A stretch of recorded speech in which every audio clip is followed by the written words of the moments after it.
ingredients for the makings of barong. First, you gotta make sure that the foot apparel is made of authentic alligator skins. You don't want to contradict the linens. Second, the suit has to have a flare of rayon that slashes through disco lights that bounce off his shoulders like beams of trust fund futures. What happened? Hallelujah. I can hear everything from here. That's all. I'm just teasing. Third, you want to steam the shirt until the perfect crease draws itself into the moon.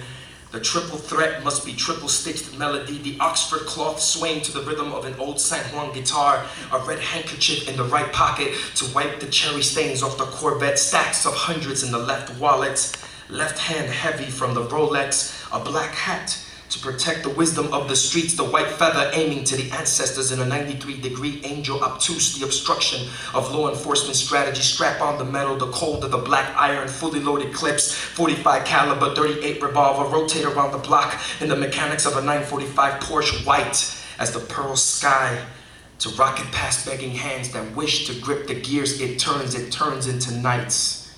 Folded inside the places of the unknown. You can add 2 or 3 bodies, their faces are gonna be unknown unless there are women of the night for one flight to fire up the passion that has left the fuel tank empty. Barong, 1981. Before Benny Blanco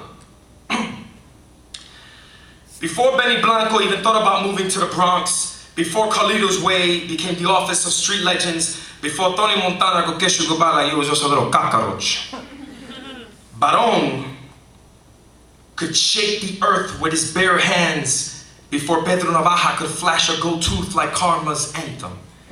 Before Don Corleone could move men like trash barrels. Before Capone lit up the stage of Chicago, there was a man named Barong who wore a gangster lean so mean he could shift the weight of St. Nicholas Avenue's gravity. This man was my father, and the streets, they knew him as Barong. The sidewalk told him to stop putting water in my kindergarten, so he made flowers out of Benjamins. Collecting so many debts on the block, you didn't have to wonder where the term street cred came from. Welcome to the Mask of Barong, the original, you don't know where, when, and how it could go down, man. So watch your back, men of distrust and no honor for the codes of the street. Real gangsters came in lion cloth suits. Reputation woven in the fabric of their manhood is how my father earned his pinstripes. Unlike the deceit of others that always land on a nice spot of prime real estate in a new coffin. My father was a bottle of Brugal. Half full of love and rage, the street became the stage that kept him away from home entertainment. I once had a dad who read me a book. The streets keep calling him Barong. I used to call him in the ghost of the night. The sidewalk said he was busy.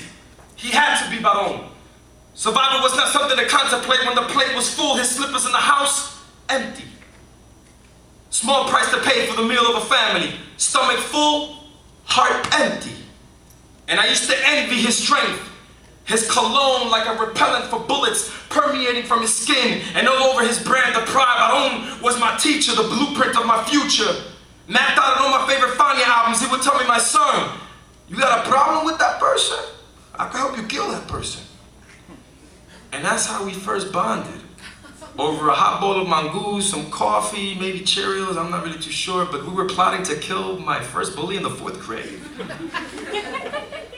Finally though, a tiny crack on his mask, but only for a moment until another assignment from the concrete Amazon would take him away. And we would pray and pray and pray that Mama's tears would not fill another bowl of holy water. And we kept praying and praying and praying that Mama's tears would not fill another bowl of holy water. What about us, Papa? What about us, Papa? My father's struggle, always in transition, until many lessons with the moon had passed that taught me how to read between the pinstripes of his wool armor. The emblem of his heart, finally becoming clear when my dad takes off the mask, places it gently on the sidewalk, and comes home as my dad for the first time in years.